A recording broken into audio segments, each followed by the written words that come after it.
Hello everyone and welcome back to my YouTube channel. My name's Sophia and I am a film freelancer. I work in film and TV as a production coordinator and I am obsessed with all things personal finance. I love budgeting, I love saving, I love investing, and I love talking about finance with my friends and also on here because I feel like it's nice to share these things and have financial transparency. So today I want to take you through my budget template and setting it up for 2025. So cannot believe 2025 is approaching. We are almost there. It is today the 9th of December, so I thought I'd jump on this nice and early and get it ready and set up for the new year ahead. And I was just really excited to get it ready, to be honest, because I have a few things that I want to change about it. And yeah, let's get into it. Okay, so what I'm going to do is I'm going to record my screen and you can see that the template that I'm working off. I just bought this off Etsy. I will link it down below. It's not my own template, it's just one that I found online. And I've been using it for a couple years now and I find that it's really well set up and it does everything that I need it to do. So I don't really see a point in changing what I've been using because this one is perfect. So let's get into it. This is for people that are new to the spreadsheet. It does have an info guide of sort of how you can set it up, but when I go through it today, I feel like you'll sort of get an idea of how to set it up and what you need to do. So all I've done, so you don't need to purchase it every year, you just duplicate the spreadsheet, and that's how I've been able to do it each and every year. So I just duplicate it, rename it 2025, and then we go into it and let's get ready to budget for the year. So first things first is I want to get rid of all of the inputs that I've created in here because we are starting a blank slate. We are a fresh year, we don't need anything in there, so that's exciting. And then let's go to start, and I think I just want to get rid of, I no longer, so I'll go through all of my different forms of income. Now that I've gotten rid of my company, so Blackwood River Films was my production company, and I have since gotten rid of that since, the end of this year, which is actually really exciting. I did not love having a company, the responsibility and having to do BAS every quarter, and the fact that it was a production company for filmmaking meant that it wasn't actually making a profit, so it was just costing me a ton of money to have this company. The reason I set it up was for a project that is actually on YouTube, so you can watch it. It's called Out of Here, and it's a web series. It's really fun, but I set it up for that project to be able to go through it because we got Screen Australia funding, and they don't give funding to people with just a sole trader. So I had to set up a company, which was honestly the bane of my existence. And I've cut it. I got rid of it this year, which is really exciting. So we can delete that one. I think freelance will keep at the top because that's where I put like any income that I get from doing any sort of freelance work on the side, like editing or helping with, social media campaigns or anything that I do for other people. Just have a sip of coffee if you've got your coffee. I fear this is going to be a long video. But if you love budgeting, I hope you enjoy this as well because I'm gonna absolutely thrive. So Birthright was a project I worked on, Warm Props was a project, bank interest, now that is going to be something that I will get this year. Dividends I'll get this year. I also add presents in there just in case anyone, gifts me some money, which sometimes happens around my birthday, and I just like to have sort of just an acknowledgement of where that money came from in my budgets because it is, additional money. So presents, the 12, let's go surveys / shop back. Just because I feel like those two are pretty conducive with each other. I don't need to have two different ones. Containers for change. That is just really small amounts, but I do like to track that. And then we've got per diems, tax, and I don't think I'm gonna need Centrelink. So we'll leave it at, and it does come up with warnings if you try to delete something that you shouldn't. So I think it will probably scream at me when I try to delete So that's my income, and then I've left all of these spaces for the projects that I work on. So obviously going into the year, I don't know what projects I'm going to work on. I don't know what they're going to be called, and I don't know, you know, how many projects I'm going to work on. So I just like to leave this free for me to add the projects in as soon as I get to work on them. So it's actually leaving me quite a few spaces, which is really good. I don't think that there's going to be any other sort of streams of income if I get any money from, say, I don't know, like social media, like my crocodile video. I got money for posting a crocodile video from this company that bought it. I just put that under freelance, I think. So yeah, let's move into savings. So the great thing about this spreadsheet is it does have a lot of different savings pockets that you can use, and I am a big sinking fund girly, so I have a lot of sinking funds. So for the most part, I think I will actually keep most of these, although I'm no longer using a health insurance sinking fund. I'm just paying it fortnightly because it's only like $38 a fortnight, which I feel like is very manageable for just paying it fortnightly rather than in one lump sum. So I'm going to remove that one, but we will keep the rest. Actually, I don't know if I'll need the Sydney sinking fund because obviously, oh no, actually I will be in Sydney in January and Feb. I lie, let's keep that one there. So then we can just put this as, oh God, I don't like the text, savings number 14. And if we need to create more, I can just make more. So there's lots of space for those. Let's go into our bills. So I'm gonna get rid of the due because it's really hard to do this because a lot of these bills are more than just once a month. So kind of hard to track this. So let's do rent, obviously stays the same. We've got Fitstop, we've got Apple iCloud, Google One, Wilderness Society. I might just combine, actually I'll leave them. Bank fees, internet, raise fee, car insurance. You know what, I might put, just because there are some things that I do, I want to leave some gaps at the end to be able to actually add some more bills in here, because I am going to have a phone bill, and then I do also pay for Adobe. Now that I don't have my company, I'm paying for it personally rather than my company. So let's change this up and go bank fee / raise fee because they're essentially the same sort of thing. We'll have car insurance, and then what else have we got? Hoyt's membership. I don't know, I think that's just gonna be a miscellaneous bill, to be honest, because it's like $12 a year, and I don't think I renewed it when I recently. Electricity, health insurance, that's always a bill. And then we've got phone bill and Adobe Creative Suite, let's just call it that. I did decrease because I have just been using CapCut to edit these videos, and I'm not currently doing any freelance editing, so I just got rid of Adobe Premiere Pro because that's usually what I use to edit, but because I haven't been editing, there's literally no reason for me to pay $80 a month for that service, so we got rid of that one. Okay, iPhone, Kindle, I haven't been paying. I think I might get rid of that one and just put it under books in expenses if I do. Actually, no, we'll leave it.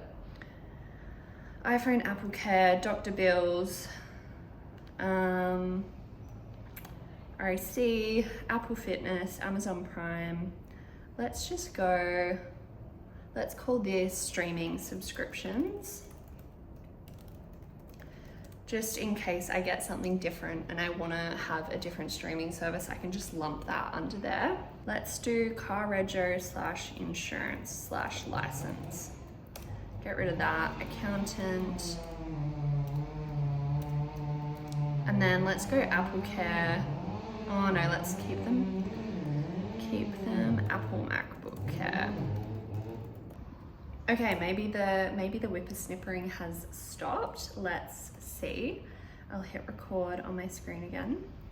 Okay, so let's go across to the expenses. I feel like this will stay relatively similar. I do have a lot of the same expenses. I think what I will do is call this bike bar, Pilates and / gym, because when I move around to new places, I sign up to gyms and it's not FitStop. So it's a bit hard to keep track of where that money is going, because I just pop it into miscellaneous. So I'm gonna add that in. So we've got fuel, groceries, household items, restaurant / cafe. Maybe I'll go eating out as my blanket expenses, because let's just put coffee in there. I don't really buy coffee that separately anyway, so I think we'll just get rid of that. We've got shopping, personal care, Naked Harvest, bike bar, chiropractor, pharmacy, alcohol, Uber, car expenses, parking, travel and accom, gifts, dental, books, donations, event or activity, financial, HelloFresh. I don't really think I'll buy HelloFresh this year or in 2025, to be honest. So I'm just gonna get rid of that for now. So now I've got 2 spots that I can add something new into if I have a new like area of expenses that come up and I want to pop that in there. So let's go into start.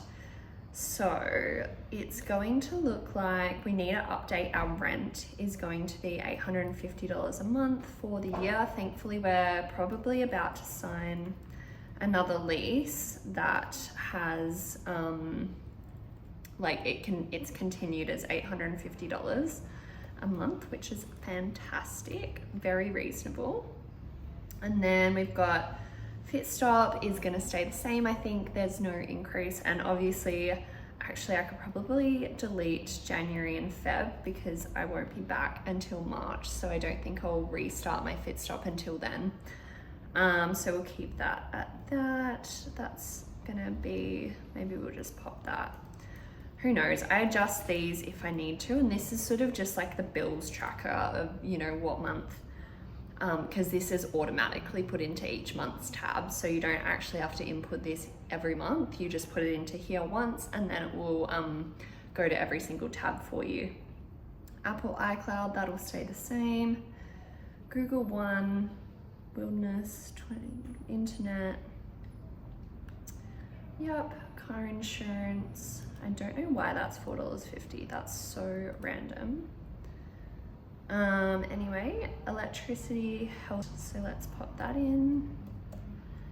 Who knows if that will go up this month. And then I think I'll put $35 in for my phone bill.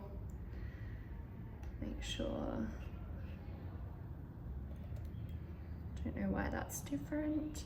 And then what else have we got? Adobe, $18.69 for that one. So I've got to put that in for, oops, equals that. Oh, what's going on here? Oh, these are like when I had different bills in these lines. So confusing. Anyway, updating this. Kindle, I'm not paying for that yet. iPhone, Apple Care, doctor's bills, roadside assist. I feel like it will probably be more than this. What did it cost? What did it cost last year?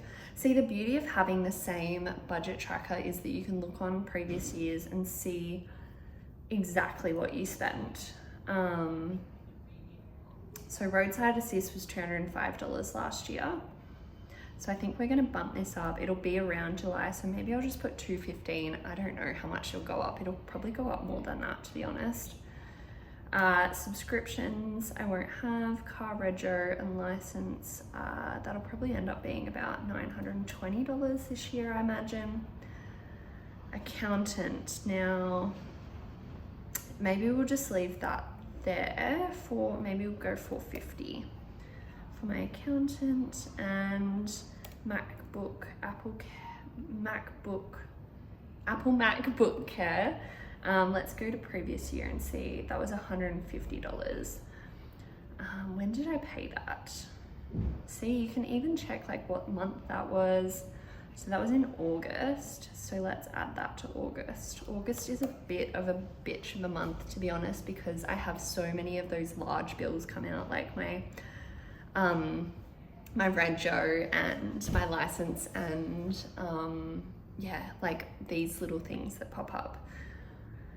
So that is this done. I don't have any debts and I don't have any irregular bills or subscriptions that I need to add. So let's go into the year so we can get rid of these goals for now. We'll write new goals for the year. So that's really exciting. And then let's actually go into each one and get rid of all the planned incomes and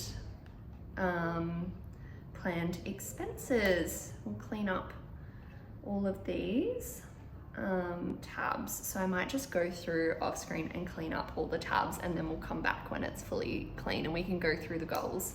Okay, we are back. I think the noise will probably come back at any point now, but I'm just going to ignore it, and I hope you can too. So looking at my 2024 annual dashboard, we've just got our bills in there at the moment. We don't have, actually, I can see that there is some savings coming in there. Let's just fix these up. Okie dokie. So there we go. Looking at the year, it is all zeroed out. There's nothing in there that is, you know, pre-filled or anything except for our bills. So I will keep the bills there. I'm so sorry about this noise. It is killing me.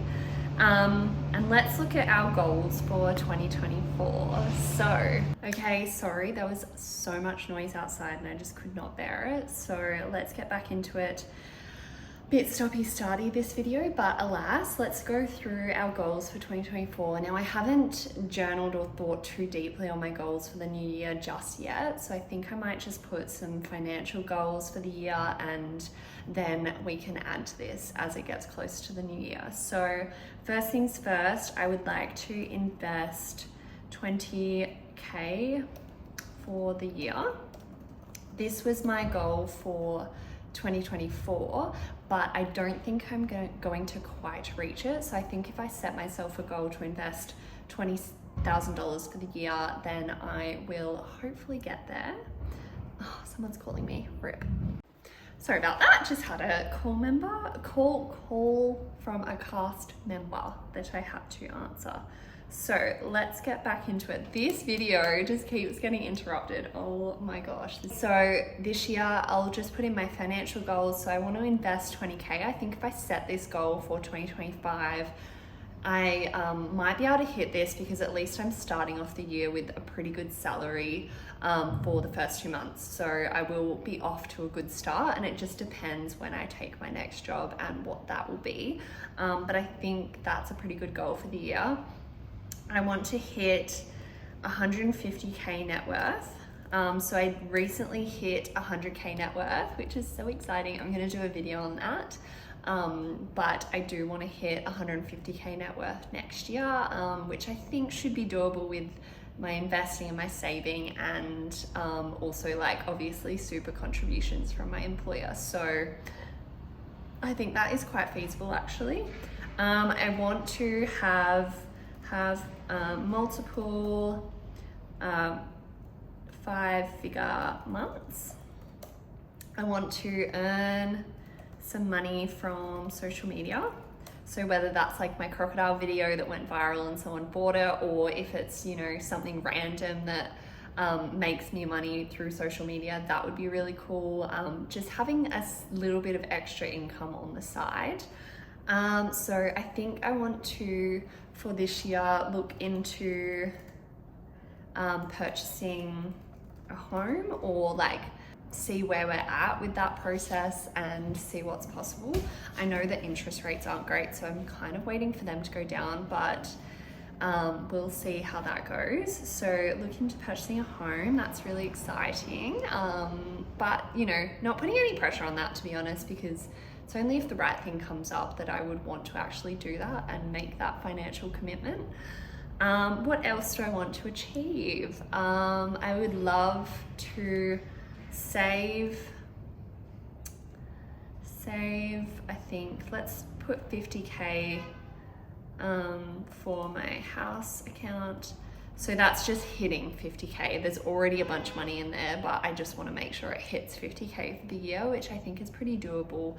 We are almost at 40K, so I think it's another 10 grand that I'd have to save for the year, which is, we'll see how we go. I like to make my financial goals somewhat ambitious, but still within the achievable realm. So I think it's just all about making it, you know, feel like it's something that you need to work at, but also making it something that is actually still feasible. So we'll see how we go with that one. I would like to have a 120K plus year. So that would be my income gross for the whole year is over 120,000. So we'll see how we go. I think if I consistently am able to sort of work at the level that I'm at the moment, that should be possible. And if I sort of make some money on the side in other ways, I think that should be doable. And especially, that's what I want to add as well, is make 2,500 from interest, bank interest, and make 2,000 from dividends.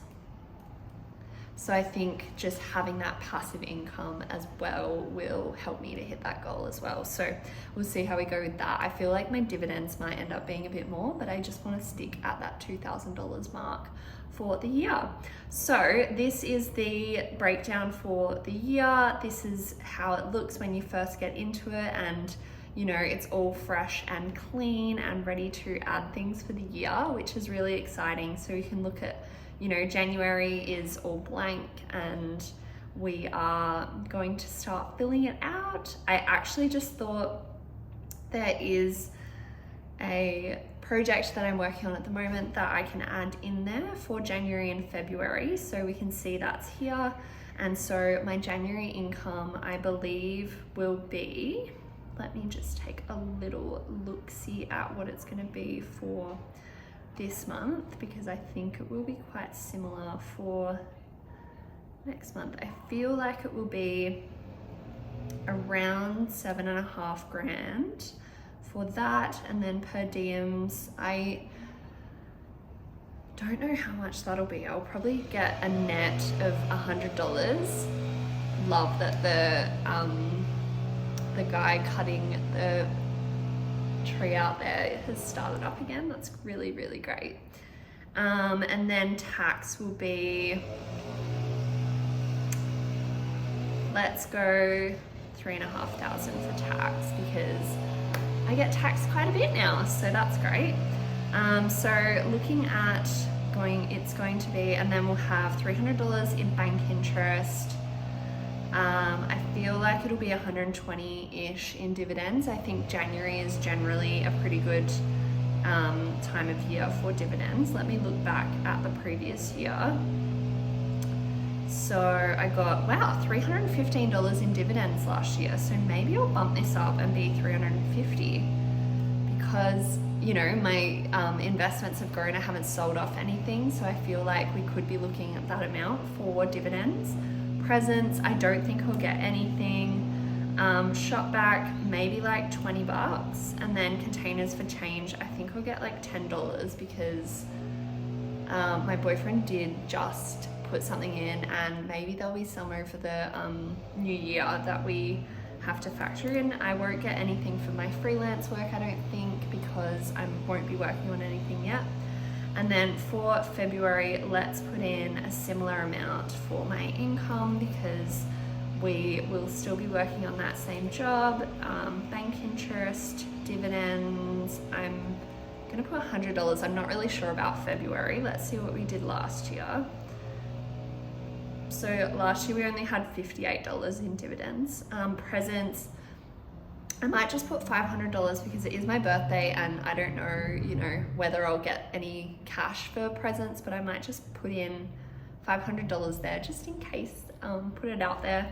Surveys, nothing. Containers for change, nothing. Per diems, maybe like $100. So looking at a good start to the new year there, which is really exciting. Yeah, so essentially this is the spreadsheet. I'm going to go in and add more goals for the year once I've had a big sit down and, you know, assess what other goals I want to achieve that aren't just financial, because I do have lots of other goals that I want to hit, you know, fitness goals, reading goals, relationship goals of what I want to do with my partner, holiday goals, just general life goals that I want to add to this list, and I like to keep track of and reflect on and see whether I need to make adjustments. So I really hope that you've enjoyed watching this video and watching me refresh my budget spreadsheet for the new year and see how I sort of go about planning for a new year and setting everything out and adding things in and making adjustments from the previous year. I think that having this sort of spreadsheet is honestly the best thing that you could do for the new year.